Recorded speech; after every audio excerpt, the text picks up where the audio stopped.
এখন তোমরা দাঁড়ায় আছো কোন জায়গায়? ইন্ডিয়ায়। ইন্ডিয়ায়। আর তোমাদের বাড়ি কোথায়? বাড়ি হলো বাংলাদেশ। এক কথায় বলা যেতে পারে সাইফের বাড়ি বাংলাদেশে, কিন্তু সাইফের বাথরুম হচ্ছে ইন্ডিয়ায়। বাংলাদেশের একেবারে সর্বশেষ, অর্থাৎ একটা ইন্ডিয়ান জমির পুকুর। আসসালামু আলাইকুম ওয়া রাহমাতুল্লাহি ওয়া বারাকাতুহু। আমি সুমন হাজির হয়েছি একেবারে বাংলাদেশের শেষ প্রান্তে, অর্থাৎ বাংলাদেশের শেষ সীমানায়। এবং আমি এখন যেখানে দাঁড়িয়ে আছি আপনারা দেখতে পাচ্ছেন, এটি হচ্ছে বাংলাদেশ এবং ইন্ডিয়ান যে সর্বশেষ সীমানা পিলার 138 নম্বর। এখানে মূল কথা হচ্ছে আমি যেই রাস্তায় এখন বর্তমানে দাঁড়িয়ে আছি, এই রাস্তাটা কিন্তু বাংলাদেশের শেষ রাস্তা। বাম পাশে এবং ডান পাশে দুই সাইডে যতগুলো বাড়ি দেখছেন, এই দুইটা বাড়ি কিন্তু বাংলাদেশ সীমানার সর্বশেষ বাড়ি। আর একটা মজার বিষয় হচ্ছে, আমি এখান থেকে যদি এই রাস্তা, অর্থাৎ আমার ডান সাইডে যে রাস্তাটা এখন দেখতে পাচ্ছেন, এটি কিন্তু বাংলাদেশের রাস্তা, অর্থাৎ বাংলাদেশি জমি রাস্তা। কিন্তু এই রাস্তাটা যদি আপনি আবার দেখেন, এটা কিন্তু ইন্ডিয়ান জমির ভিতরে ইন্ডিয়ান রাস্তা, অর্থাৎ বাংলাদেশ এবং ইন্ডিয়ান দুই জমির রাস্তা একত্রিত হয়ে একটি মাত্র রাস্তা। আমি এখন যেখানে দাঁড়িয়ে আছি, আমার পিছনে দেখতে পাচ্ছেন একটি পুকুর, এবং এই পুকুরটি কিন্তু মূলত বাংলাদেশের একেবারে সর্বশেষ, অর্থাৎ একটা ইন্ডিয়ান জমির পুকুর। ইন্ডিয়ান জমির পুকুর। আর আমার পাশে যে তিনটা বাচ্চা দেখছেন, এই বাচ্চাগুলা কিন্তু মূলত বাংলাদেশের বাচ্চা, এবং এরা এখন কিন্তু আমরা সবাই দাঁড়িয়ে আছি এখন ইন্ডিয়ান জমির ভিতরে, তাই না? এখন তোমরা দাঁড়ায় আছো কোন জায়গায়? ইন্ডিয়ায়। ইন্ডিয়ায়।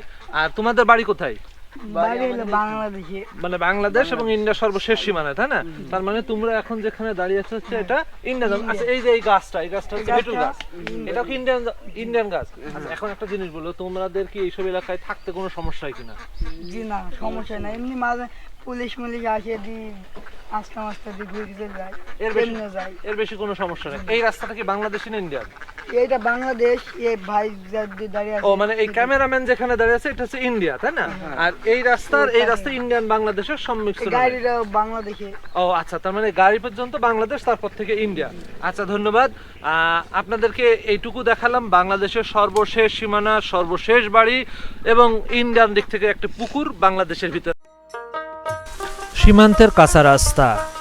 বাংলাদেশের বাড়িগুলো বেশিরভাগ মাটি বা পাটকাঠির তৈরি। কিছু ইট সিমেন্টের বাড়িও চোখে পড়বে সীমান্তে। বাম দিকে বাংলাদেশ, ডান দিকে পুকুরের পাশ দিয়েই সীমান্ত ইন্ডিয়া। আকাশ যেমন আলাদা করা যায় না, ঠিক তেমনি মাটিও আলাদা করা যায় না। কিন্তু দুই দেশের সীমান্তের গণ্ডি ভাগ হয়েছে শুধুমাত্র মানুষের প্রয়োজনে। জনজীবন তেমন উন্নতি না হলেও প্রকৃতির দিকে তাকালে মনটা ভরে যায়। মাটি প্রকৃতি এক হলেও এখান থেকেই ভাগ হয়েছে বাংলাদেশ ও ভারতের সীমান্ত। সীমান্তের মানুষগুলো সাদাসিধা জীবনযাপন।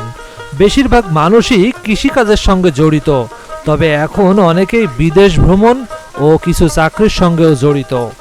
আমার পাশে দাঁড়িয়ে আছে ছোট্ট একটি বাচ্চা, নাম কি? সাইফ। সাইফের বাসা কোথায়? এইটা। আচ্ছা, সাইফের বাসা হচ্ছে এইটা। সাইফকে দেখানোর একটি বিশেষ কারণ আছে, এবং এখানে খুব ইন্টারেস্টিং একটা বিষয় আছে। সাইফ, মূল কারণটা কি বলো? কারণ এটা হলো আমাদের বাড়ি। আচ্ছা, এইটা হচ্ছে তোমাদের বাড়ি কোন জায়গাটা? এটা বাংলাদেশ? হ্যাঁ। আচ্ছা, তারপরে? বাংলাদেশ। আর এটা হলো ইন্ডিয়ায়। আচ্ছা, এটা হচ্ছে ইন্ডিয়া। এই বাথরুম। আচ্ছা, ইন্ডিয়া হচ্ছে তোমাদের কি? বাথরুম। তাহলে তোমাদের বাড়ি হচ্ছে কোথায়? বাংলাদেশে। বাংলাদেশ। আর তোমাদের বাথরুম? ইন্ডিয়ায়। ইন্ডিয়াতে। এখানে মূল বিষয় হচ্ছে সাইফের বাড়ি হচ্ছে বাংলাদেশে, এবং সাইফের বাড়ির বাথরুম, অর্থাৎ বাড়ির সবাই এই ব্যবহার করে, এটা হচ্ছে কিন্তু ইন্ডিয়ান জমির ভিতরে। অর্থাৎ এক কথায় বলা যেতে পারে সাইফের বাড়ি বাংলাদেশে, কিন্তু সাইফের বাথরুম হচ্ছে ইন্ডিয়ায়। আজকের ভিডিও এ পর্যন্তই। আমি আর সাইফ আজকের মতো বিদায় নিচ্ছি বাংলাদেশ ভারত সীমান্তবর্তী এলাকার আজকের ভিডিওয়। নতুন কোনো সীমান্ত ভিডিওর জন্য আপনারা অপেক্ষা করুন। আমাদের ইউটিউব এবং ফেসবুক চ্যানেলে আপনাদের সঙ্গে যোগ হওয়ার জন্য বিশেষ অনুরোধ জানানো যাচ্ছে। দয়া করে ফলো এবং সাবস্ক্রাইব করুন।